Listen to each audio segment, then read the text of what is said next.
Hi, I'm Bob Tabor with LearnVisualStudio.net. Many types of applications involve managing text somehow, whether it be a customer relationship management application where you have fields of data and notes that are stored about customers and sales opportunities. Or there are also content management systems where entire paragraphs of text are published to a blog or some other web-based presentation application.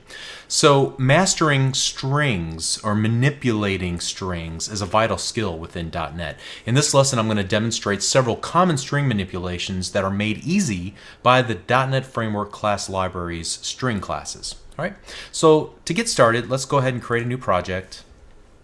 I'm going to simply call this strings and click OK. So let's start off with just some simple code here. String my string equals go to your C drive. Let's imagine that we're giving some instructions to a user on how to access something in your application. And we want to print that to screen. And then we'll use our read line here at the very end. All right. So this particular string has a forward slash, and curiously beneath that slash character is a red squiggly line. So you might wonder what could possibly be the problem with this seemingly innocuous looking code. If you start debugging the application, you're going to get an error right off the bat, and it'll say unrecognized escape sequence. The reason is because this forward slash has a special meaning in C#. It's an escape character that's used to produce other special characters and commands. So to produce the desired result, what we need to do is use two forward slashes like so. Now if we were to run the application, you can see that it converts the double slashes into a single slash. So that slash character is a little bit special when it comes to literal strings. It is, again, an escape sequence. So let me show you some other ways in which that is useful. Let me comment this out and go down to the next line.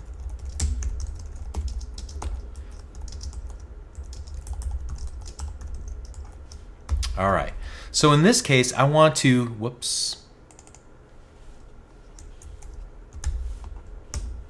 IntelliSense was not my friend in that case. It inserted something for me. My so-called life. What I want to do is insert double quotes inside of my string. However, when I do that, you can see it thinks that my second quote is the termination related to the first quote. And so you can even see how, first of all, the color of the text changes back to black, and then we have a second double quote followed by what it believes is its closing quote. What we really want is for these to be escaped so that the double quote appears correctly. So I'm going to put a forward slash next to each one. Let me go ahead and save my work and then run the application. And now we get the double quotes around so-called. Great. We can also do things with the escape character to insert special types of characters like a line feed. So let's go again here.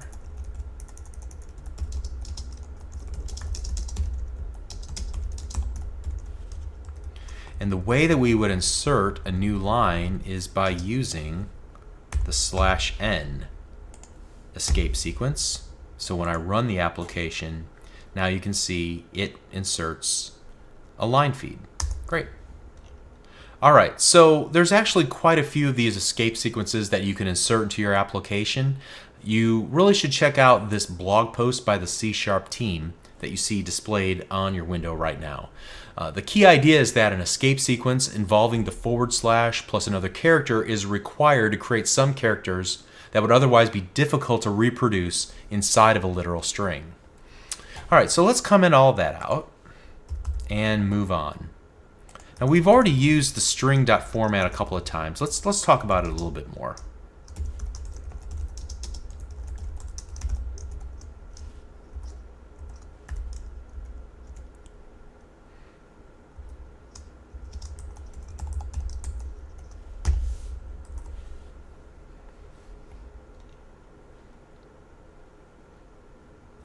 So the string.format, when used like this, allows you to substitute or rather merge strings inside of other strings, sort of like a boilerplate template. So in the simple example that you see here, notice that the curly braces with the 0 inside of it are referencing the first item to the right of our comma. So the sub-0 means the first item in the following sequence. So this sequence of characters tells the string.format method to substitute the second parameter, hello, in place of the value 0. So when we run the application, we get the word hello with an exclamation mark. All right, so let's take a look at a slightly more complicated example that substitute two values into a string.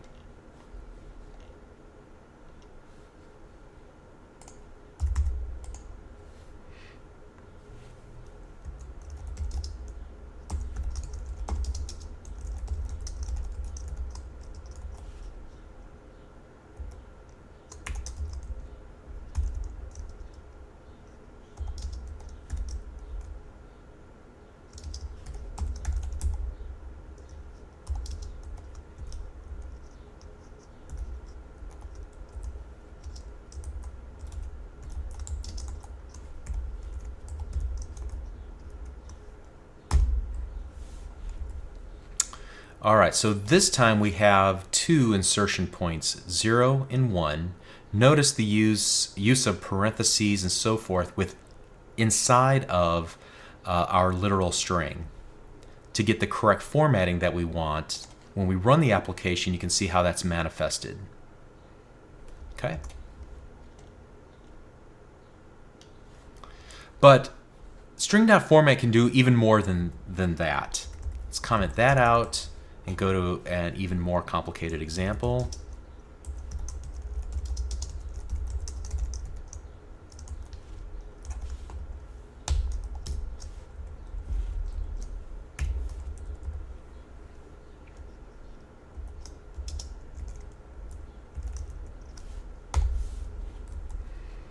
All right, so let's run the application and see what this will do for us. Notice the $sign in front of our number. What we've done is use this :C next to our 0 in order to properly format our numeric value as a dollar amount. Now, in our particular case, the format of the number is a US dollar and cents format, since that's the language of preference within my operating system. Otherwise, the runtime will use whatever language preferences from your computer to properly format the numbers for the given country you're currently in. That's pretty cool. All right, so let's follow that and see what other types of formatting that we can do on our strings.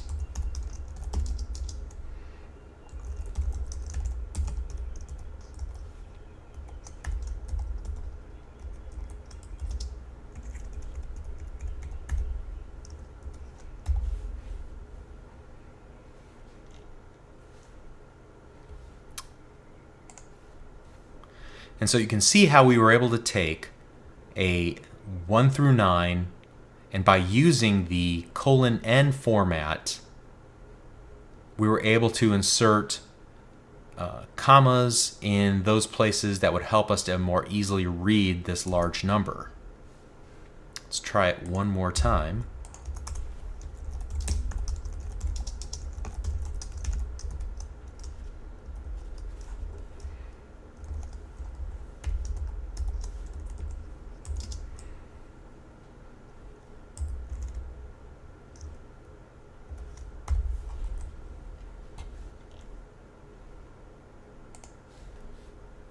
In this case, we took a decimal value and converted it into a percentage. We even get the percentage formatting. So 0.123 decimal value is equal to 12.30%. Cool. All right, we can even do more.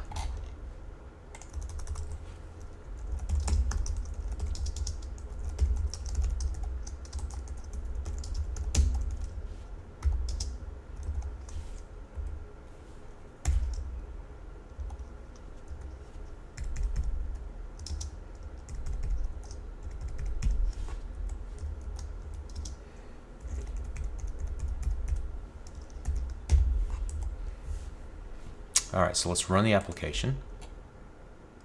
And notice that we get area code 123456789. All right.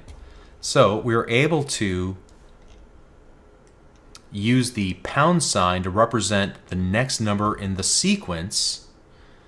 So we're able to create custom formats by using the pound sign in this manner. So let me do this just for fun. I'm going to remove this final pound sign and then rerun the application and see that we get a kind of butchered version. Notice that it goes from the right to the left. We have more numbers than we have positions, so it stuffs the final number 1 in our sequence into our area code. So clearly that's something that we need to be aware of. Let's go ahead and put it back here and rerun the application. There we go, that's better. All right, so this is a small subset of examples of a very large topic. Here is another place you can look for more information on MSDN about formatting numbers and string values. All right, so let's move on to another topic here of concatenation. Previously we showed examples of string concatenation using the plus operator. We also looked at how to use string.format, and console.writeline uses that same convention as well. Let me start off by creating an example and showing you why this is bad.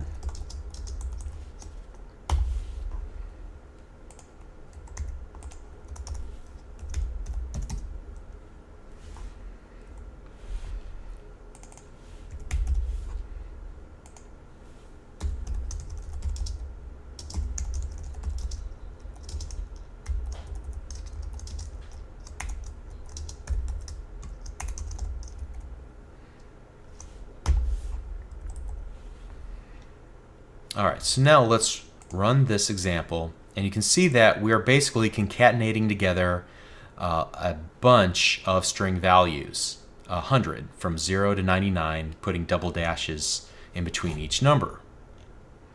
Now, as a variation of this, just to show you another operator that will essentially do the exact same thing,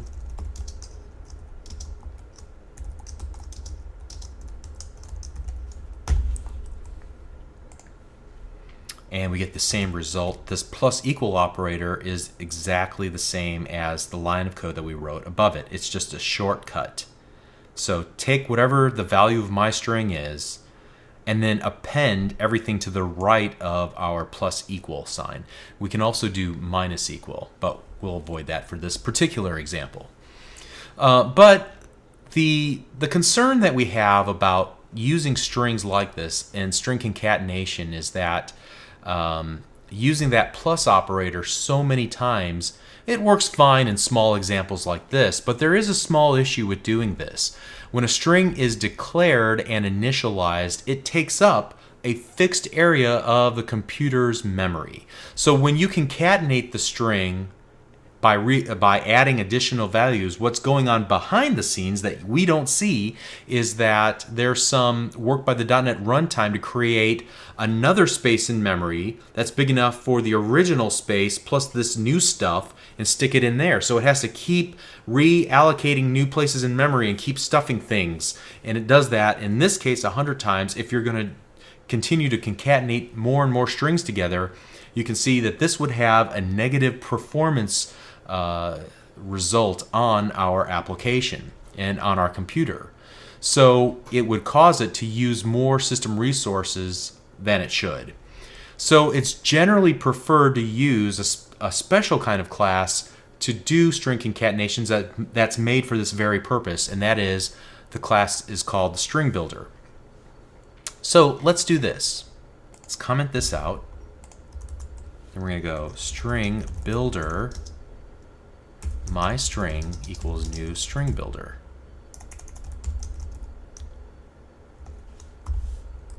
And we'll talk about this new keyword and so forth a little bit later.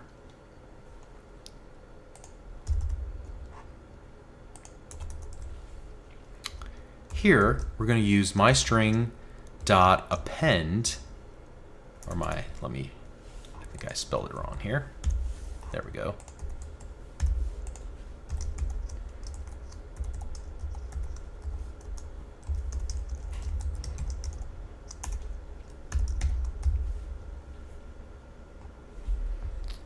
All right, so now let's rerun the application and we'll get the exact same result. However, what's going on is a more memory-friendly version of our code. The string builder doesn't do that whole shifting of memory in order to accommodate our ongoing concatenation of additional strings. It does it one time and it manages the memory much more effectively. Again, for a small application, probably doesn't matter at all. For larger applications, we want to know about and utilize the string builder, okay? All right, so finally in this video, we're going to look at how to work with some of the built-in string methods to manipulate strings. Again, there are going to be many more than I can demonstrate here in this video, but these at least get you thinking in this direction and get you familiar with what's possible. So let's go ahead and comment out all of this code.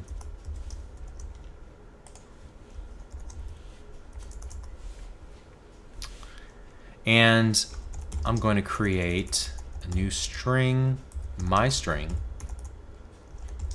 equals, and I'm just going to put a little phrase in here.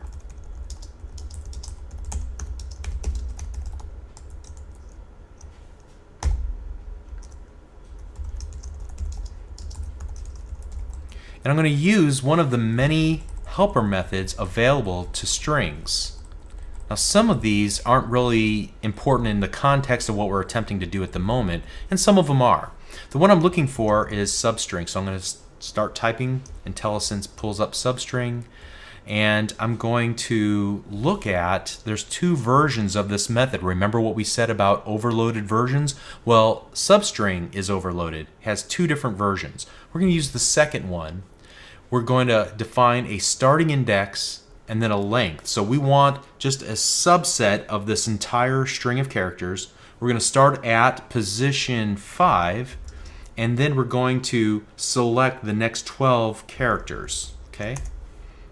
So let's see what happens when we run our application.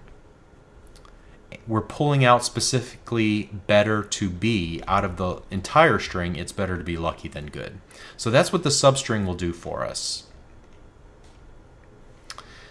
Let's also then do something like, like this.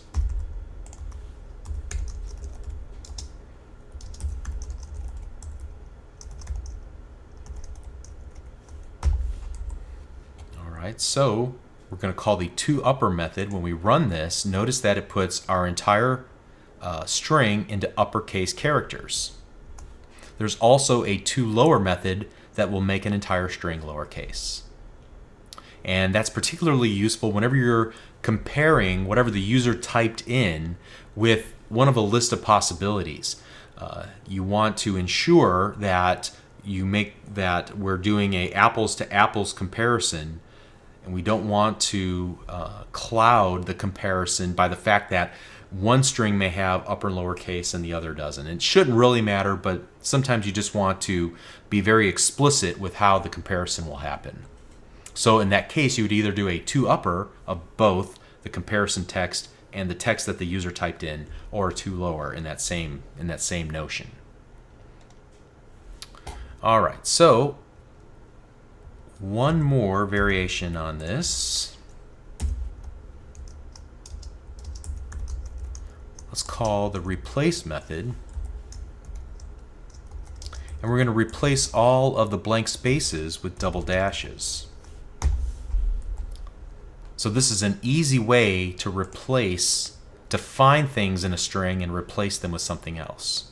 So you can see we've taken out all of the spaces and replaced them with double dashes. And so I often use the replace method whenever I'm trying to massage data to take it from one source and save it into a different target that requires a different format.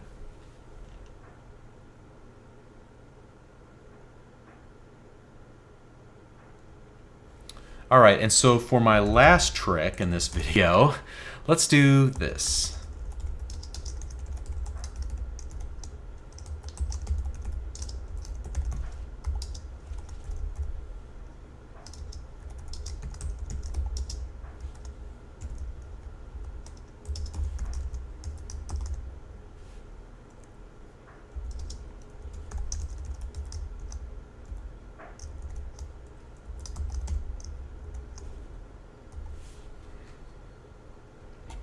Also, what I'm going to do on our string here at the very top is put a couple of blank spaces between the period and the closing double quotation mark.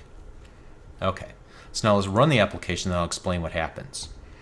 We have the length before and the length after. Okay, we've used this length property before when we were working with arrays. Now we're using it with a string to tell us the length of the string of characters.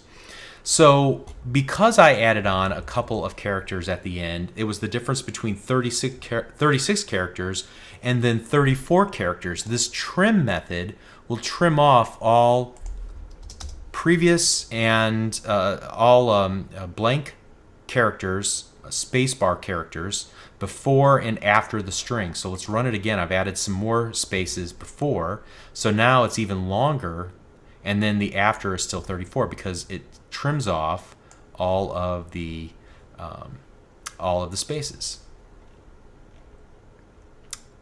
Okay, so as I said earlier, these are but a smattering of all possible string manipulations that you can do. However, this short list should serve you well. And I'd encourage you, before you go off and start writing a bunch of lines of code to manipulate strings, spend a little time before you get into that exercise. See if there isn't already a built-in method that will do whatever you're trying to accomplish for you. You might be able to kind of put a few of them together and get pretty close to what you're trying to accomplish. I've seen in the past people not familiar with the .NET framework just write elaborate amounts of code to reproduce things that are already available for you in the library that Microsoft created specifically as helper methods for strings. So chances are there's already a method that can speed you along your way. Just keep that in mind. All right, so we'll see you in the next video. Thank you.